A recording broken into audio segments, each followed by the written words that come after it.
Okay, there's a lot of, mashallah, very good and important questions here.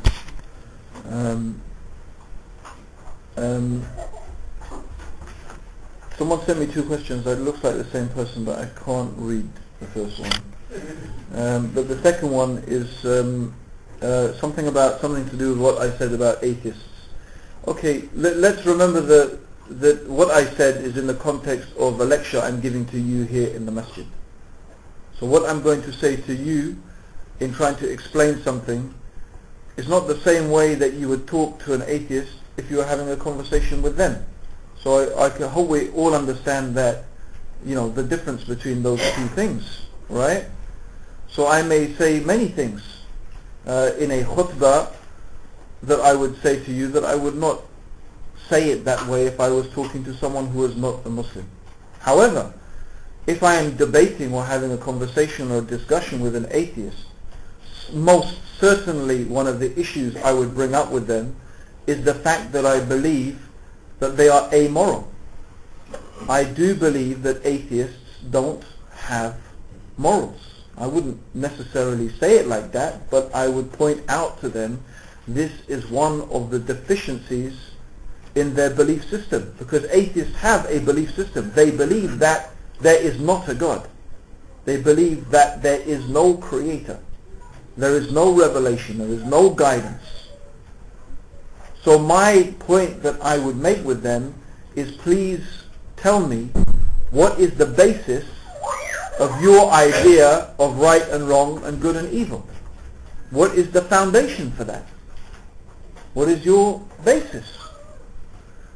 Most atheists, interestingly enough, you see when they talk about morality, actually all they have is a variation of some Christian ideas with some what they call humanistic principles, but all they've done is selected a certain proportion of ideas that they feel that they like.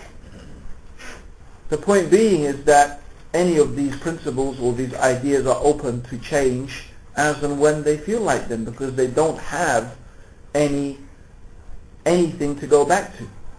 And actually, if you study the philosophy of ethics, some philosophers say that the issue of ethics is nothing more than people projecting rationalizations of their own prejudices. They have ideas about what they think is right and wrong, and then they give rationalizations for that.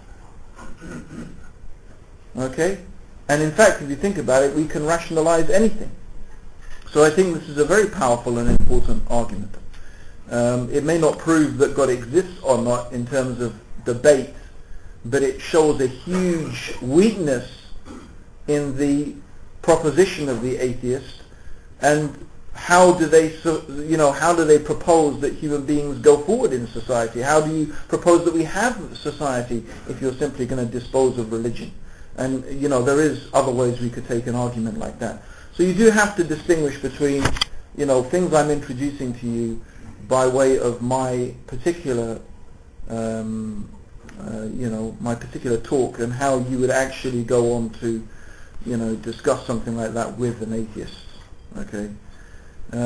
So I think that's very important to understand the difference there between those things. There are so many questions, and we don't really have time to go through all of them. One of them is, how should a Muslim decide when to control him or herself and not to react, and when you should react because you see something wrong?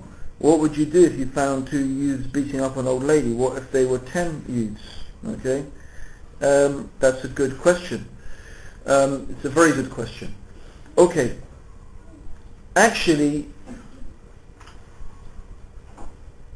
in order to know how to react to any given situation, the more knowledge you have of the Sharia, usually the more knowledge you have of the teachings of Islam, the more able you will be, inshallah, to react in the appropriate manner. However, it is not only sufficient that you have knowledge of the religion, it is also incumbent upon you to have an understanding and to have some insight and to have some knowledge of also the environment to which you are reacting to. That is also important. Okay? So it's also important to understand about people and how people think and what will reform people and what will not reform them. A lot of the time anyway, brothers and sisters, it is going to be a type of judgment call on your, that you have to make that judgment call at that time and at that place. So there is no particular way that you can know any more perhaps than there is, the question, how long is a piece of string? Right? Depends on the string. So every situation is going to be different. But do not forget to make dua, to ask Allah subhanahu wa ta'ala to guide you. That it's not something that is a laborious process. You can make it instantly. You can ask Allah subhanahu wa ta'ala to guide you to the best course of action in any given situation. If I found two youths beating up an old lady, if there were two of them, I probably would have a really good go at helping that old lady.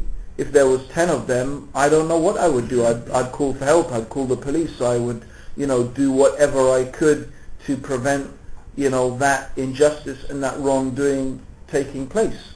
So you just do the best that you can, inshallah. So there is no particular formula that you can give for this, only that as Muslims we should do our best to enjoin what is right and forbid what is wrong. There is an important principle, however, that I want to mention, and this is very important. Ahlul Sunnah wal Jama'ah believe, unlike the Khawarij and the Mu'tazila and some other deviated and astray groups in Islam, the belief of Ahlul Sunnah wal Jama'ah concerning enjoining what is right and forbidding what is wrong is that there is a principle that has to be taken into account. The principle that is taken into account is that when we are trying to prevent some evil, we must not, in the process of doing that, create a greater evil. And if we are trying to bring about some good, we must not, in the process of doing that, prevent some greater good. So it could be that I think that the way to prevent America from financing Israel and oppressing the human beings and so on and so forth is to blow